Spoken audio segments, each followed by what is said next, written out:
Now, the practice for internal audit has a life cycle which contains three general phases: planning the audit, conducting the audit, and reporting the audit. These phases usually recur on a yearly basis. That is why the requirement of an ISO that at a minimum, the internal audit has to be performed at least once a year. How it is performed is still up to the audit team, depending on the audit program that you have created. Now, planning the audit. Before you embark on the journey of performing internal audits, you need to be prepared. You need to plan on how you intend to perform the audit. Not all audits are similar.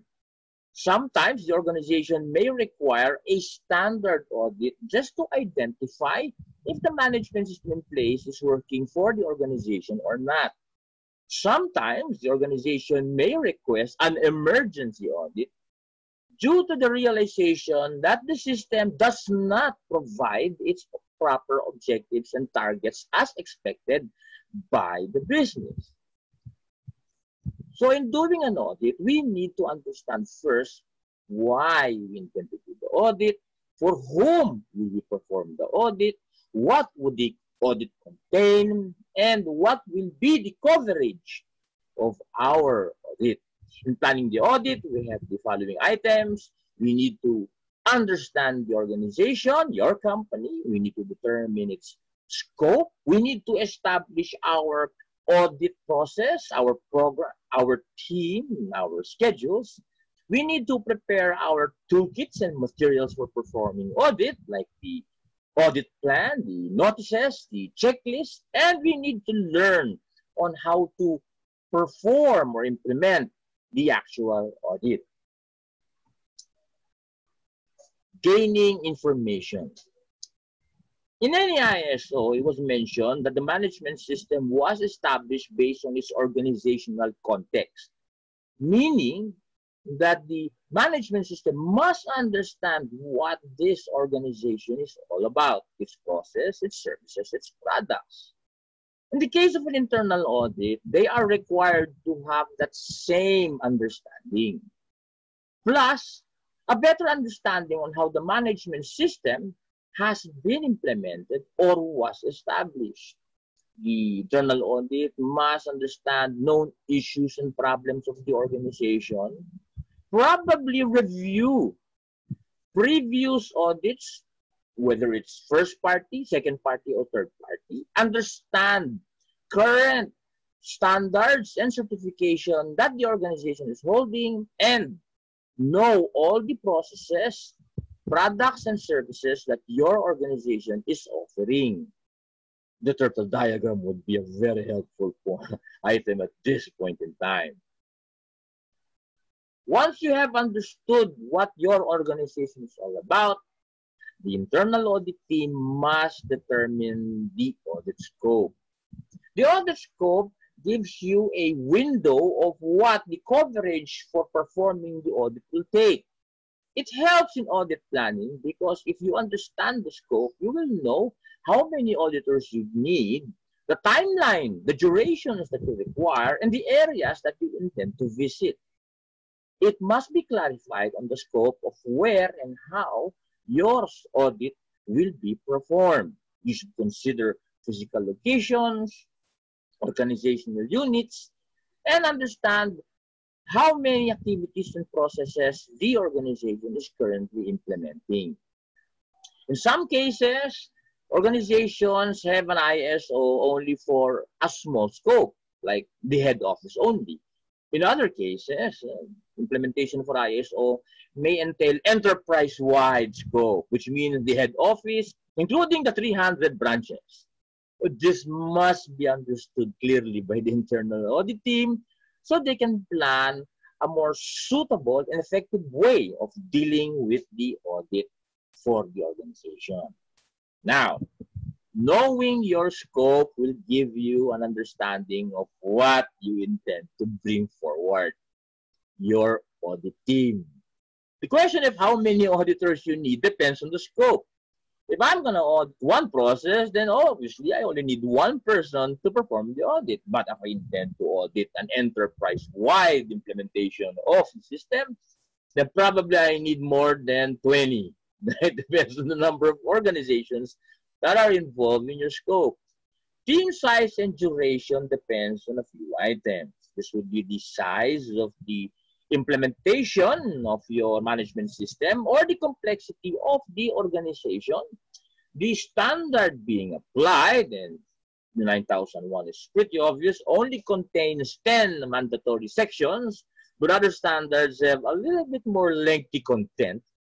The time available, the audit is only given a window of opportunity, which means the auditors can only perform an audit based on the agreement of the organization that they can afford, capable to perform the audit with, and the intent and purpose of the audit, whether this is a standard audit, an emergency audit, or whatever it is, the audit team must know so they can know how to deliver the audit suitably. Now, once you have established all those necessary information, you now put them in an audit plan. A primary artifact that most cases a certification auditor will look for. An audit plan is a document where written on it is all the details of performing the audit.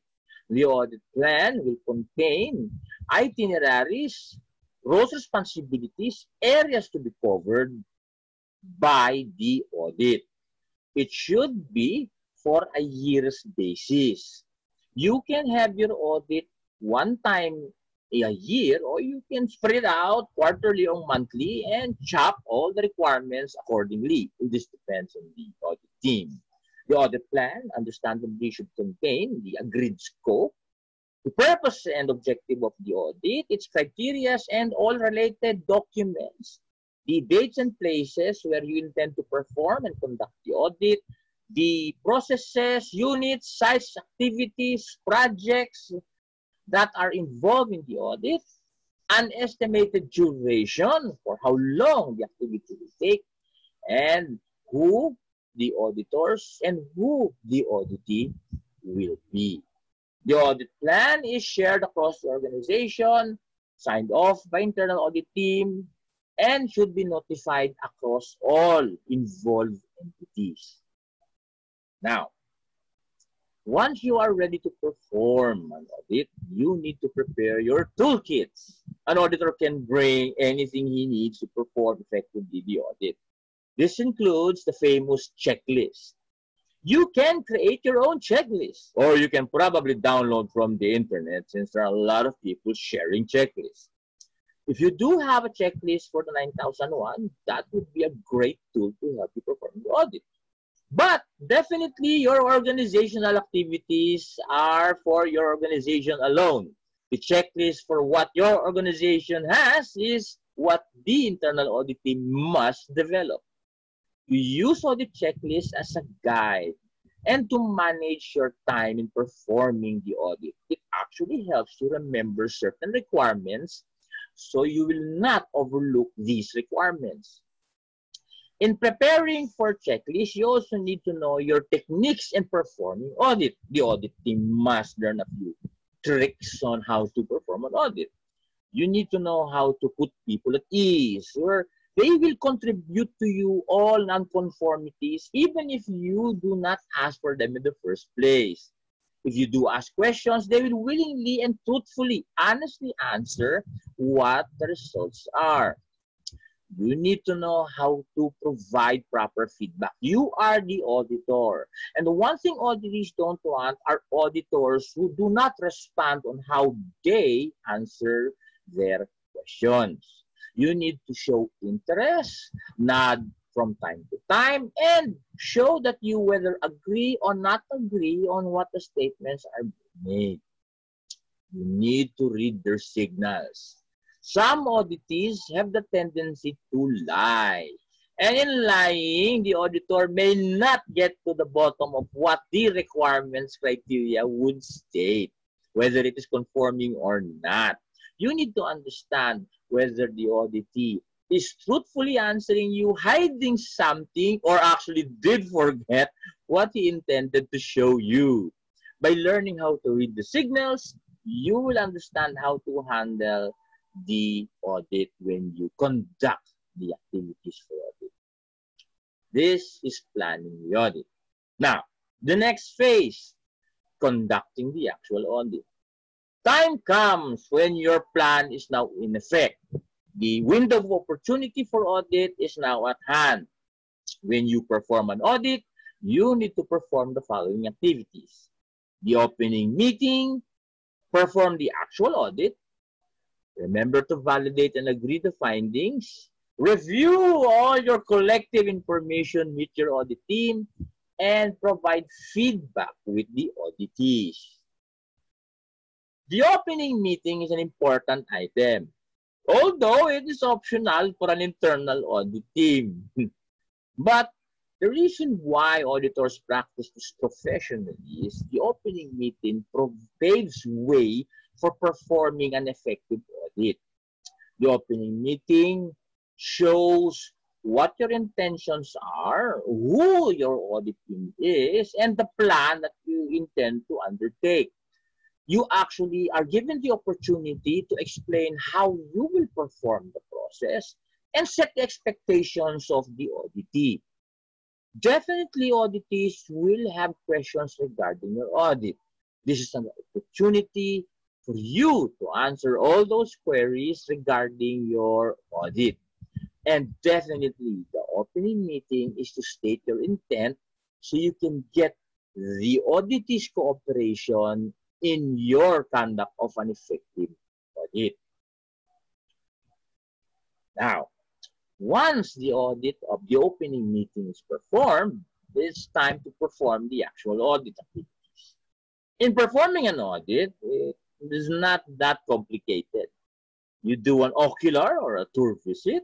You review documentation, soft copy or hard copy, regardless. You perform the interviews to validate all the documents that you have read. And you do sampling just to validate and prove that all your processes you're looking for are actually implemented. An auditor must have the right skills and use the right techniques to perform the documentation review and the interviews. They need to perform proper sampling of records. If you are an auditor, you do not have to look at all the records, hence the word sampling. The auditor is only bounded to select a few records, and if the records that you choose satisfies your requirement, then you may state on your finding the conformance of what your criteria that you are looking for. If you happen to find one sample that does not work for you, then you can state a non-conformance. Validate and agree the findings. It is important to note that when you do an audit, every non-conformance should be proven true. The auditee must accept and agree your findings. It can be agreed during the actual audit, or it can be agreed on a later review meeting with the auditee. It must be validated for you to use later on when you report the audit. Perform team reviews. If you have a large internal audit team, it is important for the team to discuss all their findings. They must share information with one another to understand requirements if their findings are suitable to be declared according to its compliance or conformance or its non-conformity. The team must agree if the findings will go to the report or not. They must discuss their recommendations and they intend to follow up actions on how to ensure that the findings are corrected on a later date. Now, the feedback client or the auditee's feedback meeting. it is important to also meet with your auditees or the organization requiring the audit. You must share with them your experience regarding the audit, especially if you have encountered certain issues and problems in your conduct of the audit. This must be discussed and arranged accordingly within your meeting with the auditees. You must ensure that all issues and problems are addressed accordingly. And you can also state on that meeting that the auditees can be given the opportunity to perform corrective action even before the audit report comes out. Now, that was the conduct of the audit. Now, reporting on audit. The end result of conducting an audit is the creation of the audit report.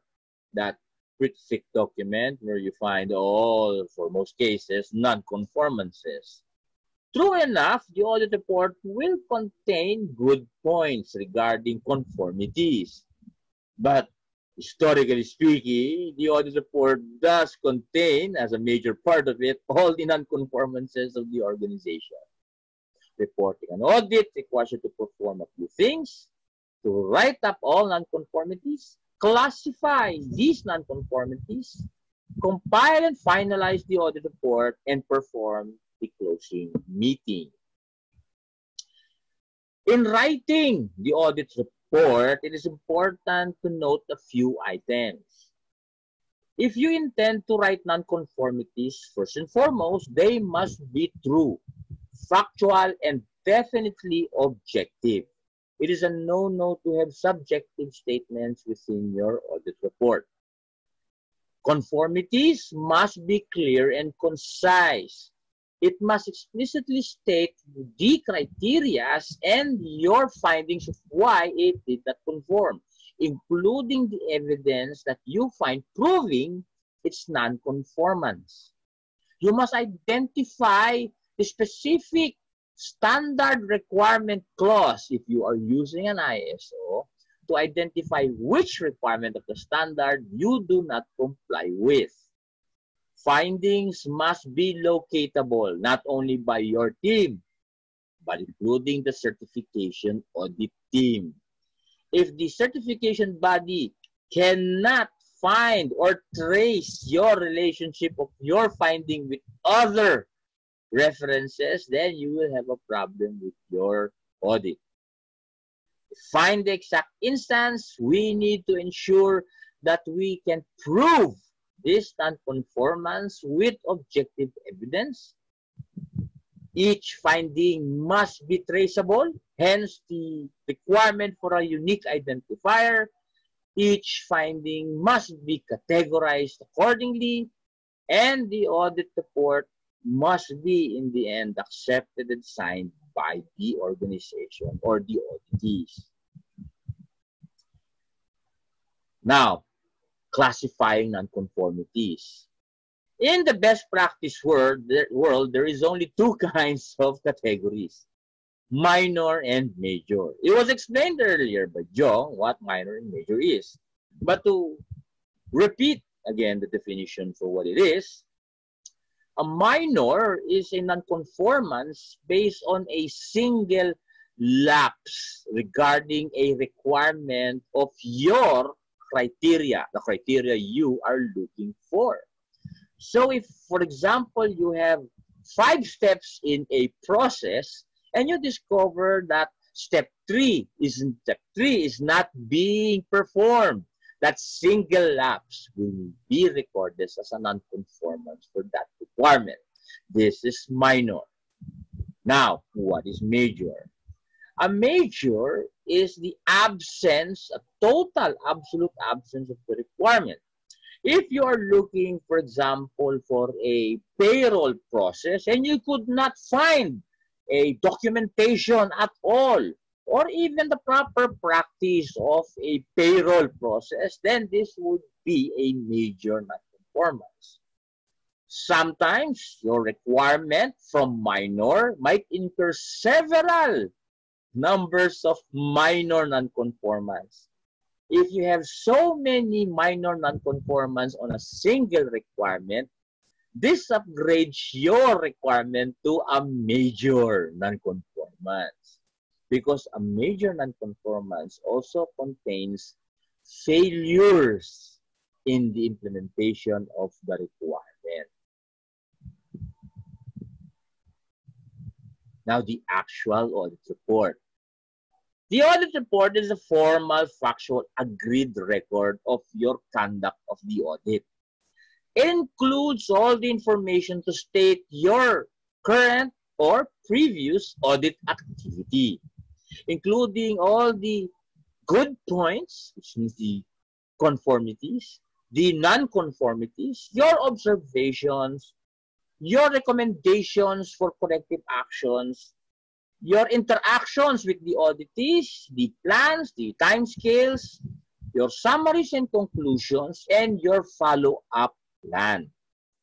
The audit report must be filed and must be accepted and signed by the organization. The audit report will contain observations. Observations are not a kind of finding for a non-conformance. It is a unique item to classify certain statements that the auditor wished to identify during the audit. Observations are statements of findings that may lead towards a nonconformity. This would be, with regards to improvement, help improve the implementation of the organization's management system and its requirements.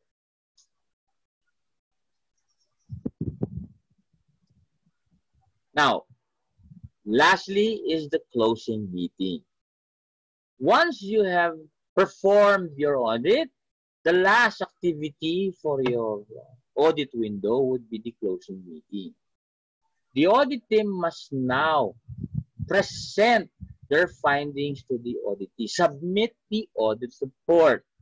The auditee must state the summaries and conclusions regarding the conduct of audit, must discuss and present all the nonconformities indicated, including the observation, must address problems, issues, and resolve misunderstandings during the conduct of the audit, and provide the recommendations needed for the auditees to start performing corrective actions. The closing meeting will also provide a picture of the intent of the audit team to perform follow-up actions regarding their audit findings. At the end of the closing meeting, this will end the entire audit window, therefore ending your audit activities. This is the life cycle of an internal audit. Do we have any questions? Yeah, thank you, Ted. Thank you. Thank you for that audit cycle. We have one quick question here, Ted. Do they need to be a certified internal quality auditor before they can even conduct an internal quality audit? I'll let you answer that, Ted. Now, the internal audit team needs to be competent. This is the requirement. So a training for internal audit is required, which means you will be certified to a internal audit practice. Now, for the lead auditors, there is a certification for that, but it's still optional. If you take the proper certification for it, then you can be a certified quality internal auditor. But regardless for that, the organization at a base minimum must be certified, trained in the practice of an internal audit. All right, so there you go. I hope that makes it clear. That's why it's very important for the internal quality auditors, again, the operating word there is competent. No? So before the internal quality auditor can even conduct an audit, he or she must have at least attended a formal in-house training or a webinar like this, for example. Another question, Ted, is what if this is pertaining to a third-party audit? Yes. If the organization is, say, for example, audited by a third-party certifying body, what if the organization does not agree with the findings of the third-party auditors as to, you know, major or minor? How can the auditor resolve this? So he's talking about third-party audit, meaning the not agree with the third party. Can they contest it? Can they question it? Can they appeal, for example? Good question. Good question. If honestly and truthfully, the findings, the non-conformance finding stated on your organization is untrue, no? With proven evidence, again with evidence, then you can contest the finding. The third party or the certifying body will consider your request for removing the non-conformance. If you can justify or prove why the non-conformance should be there in the report. Yes, and just to add to that, thank you, Ted. Just to add to that, take note that certifying body auditors, they always have appeal procedure, by the way. So if you have questions or clarifications in their audit report, you may actually do so during the closing meeting. As a matter of fact, you may even avail of the appeal procedure. And again, having said that, you can also do that internally, by the way. So if you have, for example, documented your internal quality audit procedure, you may want to insert in the internal quality audit procedure the appeal process, because you also need to give your auditees an avenue or an opportunity for them to somehow question your findings. No? So, and then if all these are cleared, resolved, then you can include that in the final audit report. I'll give you an example. This depends on the scope of the implementation. For example, you only have one department who is ISO certified. Let's just say HR is the only department that's ISO certified. I remember it's pretty much scope-centric. But the auditor, the certification body, actually audited HR and out of scope, audited different departments. Therefore, placing the non-conformances discovered in the other departments into the report. Yeah, this is a common mistake of certification auditors because of the unclear definition of the implementation of the management system. Now, that is how you make an appeal regarding the finding. And because of understanding, they may now remove the non-conformance from the report. Okay, thank you for sharing that, Ted. Actually, and another question here is, Ted, I think you may want to answer this. What are the competencies for auditors? What are the needed competencies? Well, the auditor must be trained in performing the audit process, the practices for establishing a audit program, hence the 19011. The auditor must understand the techniques needed in performing the actual audit, how to perform an interview, sampling of records, how to work and treat with people during the audit. And these are the requirements for an auditor. Okay, thank you for that, Ted. Yes, there's a lot of elements in the competencies there, from asking the right question, from how do you behave during an audit. There are a lot of things that you need to know and things to avoid. So for example, number one there, let me just share with you this tip, is that we are not interrogators. Okay, so when we go there, we do not interrogate people. Even the questioning should be properly framed. What are leading questions? What are close-ended questions? What are open-ended questions? And basic tip there is that do not make it look as though you do not believe your auditee. Oh yeah, important feedback. Exactly. So aspects like that, including writing accurate reports. So yes. now. Oh yeah. For better understanding. Yes. Auditors need to know how to perform, at least to a certain degree, root cause analysis. Because if you discover a finding, you need to prove it.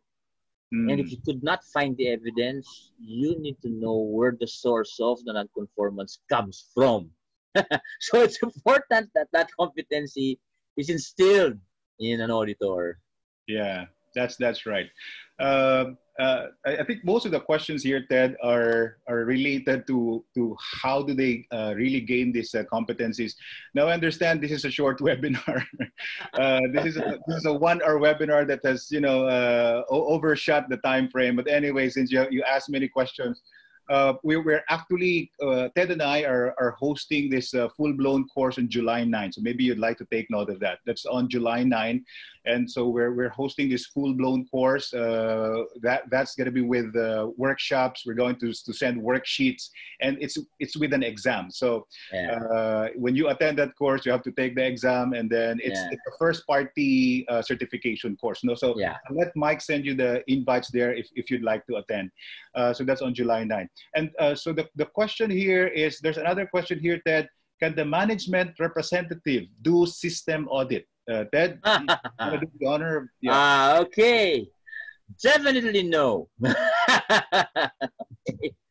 The internal audit team must be independent from the management implementation team. So if he is the management representing officer or the quality officer, for example, he cannot be the quality auditor. It has to be somebody else, totally independent from the system. Yes, yes. So again, take note of the impartiality clause. No, if you let the management representative audit his or her own system, it's gonna be perfect.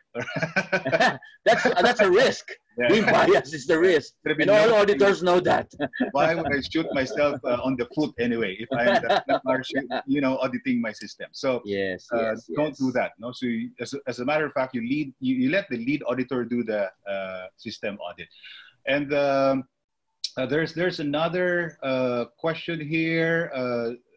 Can we actually include findings from those areas outside the scope or accredited area? So meaning outside of scope. Can you include that in the audit report then? Okay.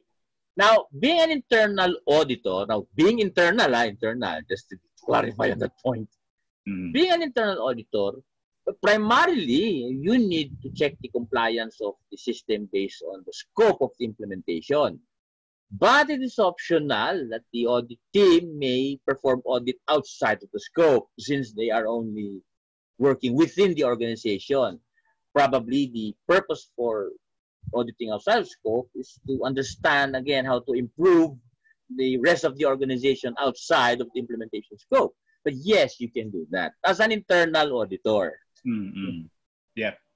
Yes, thank you for that, Ted. Another question here is that will they have certificates from this webinar? Yes, we're going to distribute certificates of attendance for this webinar, right?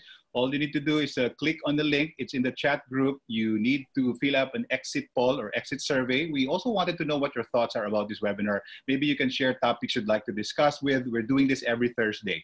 As part of our commitment to spread information, support you in the implementation of your management system. So we're going to distribute that.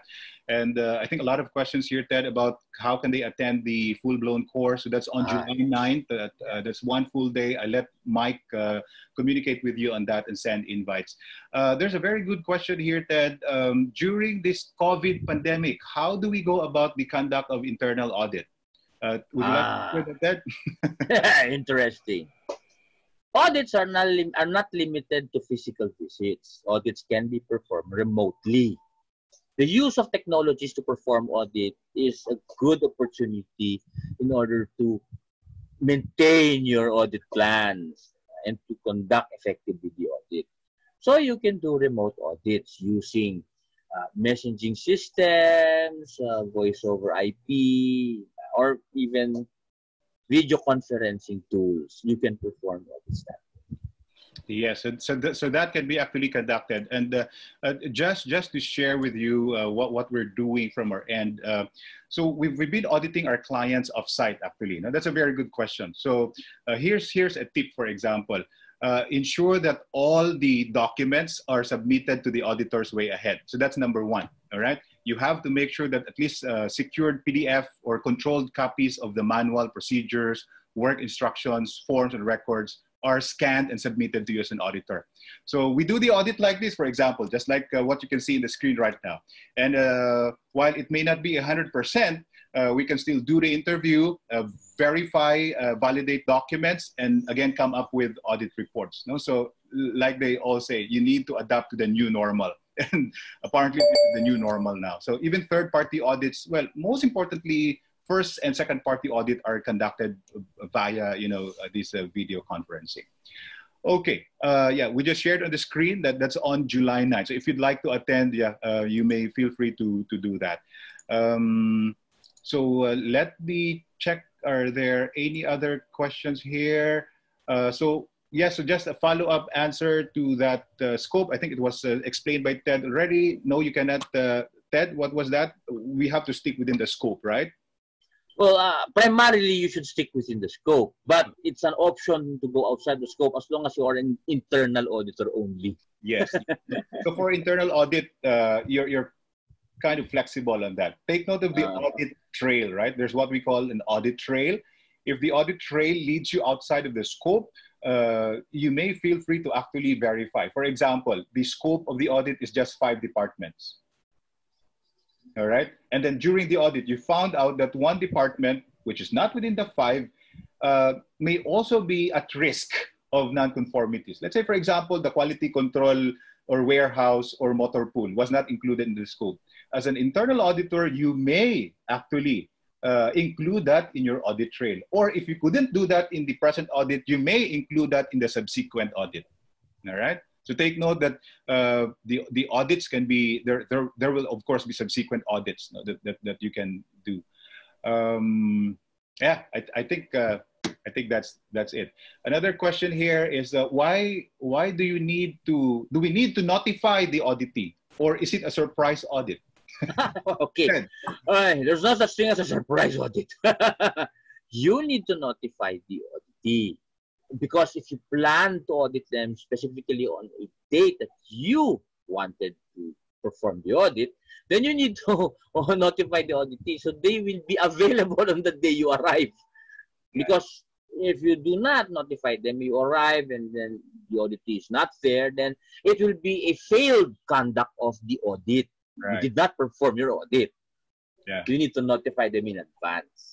So by all means, you have to notify the auditee. Yes. The last thing you want to do is that, when you go to the audit, your auditee is not there. That's totally failed audit. There's no such thing as, who can I talk to? There's no such thing as that.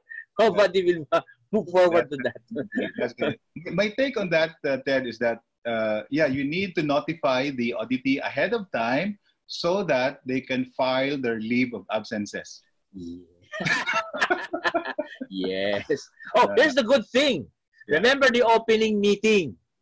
That is where you validate your attendee's availability. Because if you discover on the opening meeting that the attendee is not available, even prior to a notice being given to the auditee, then that is the opportunity to look for an alternate auditee to replace the absent auditee. It is done during the opening meeting. Right. Okay. There's another, I think we can take one or two more questions here before we wrap this up, Ted. I think, this can be our last question maybe. If there are no more questions, 2 more questions here, then we'll wrap it up. Shall the IQA team have their own quality objectives? What do you think, Ted? Yes, the IQA team must have their own objectives. Being part of the management system, they must have their own targets and they must be measured for their performance as well. Okay, so take note of that. Not only the IQA, you may also include your document controllers. No, so they have their own. Else, actually. Yes, everybody else. At all functions of the organization, the quality objectives is required. No, if you review clause 6.2, it's right there. Okay, last question for the day, then we'll wrap it up. As an auditor, do we need to stop the audit at any time, especially if there are more than 3 major non-conformities seen or found during the actual audit? Ted, do the honors. You do not need to stop. You need to look for it. Remember, as an internal auditee, as an internal auditee, the success of the management systems implementation is in your hand. You are the people responsible to improve the system.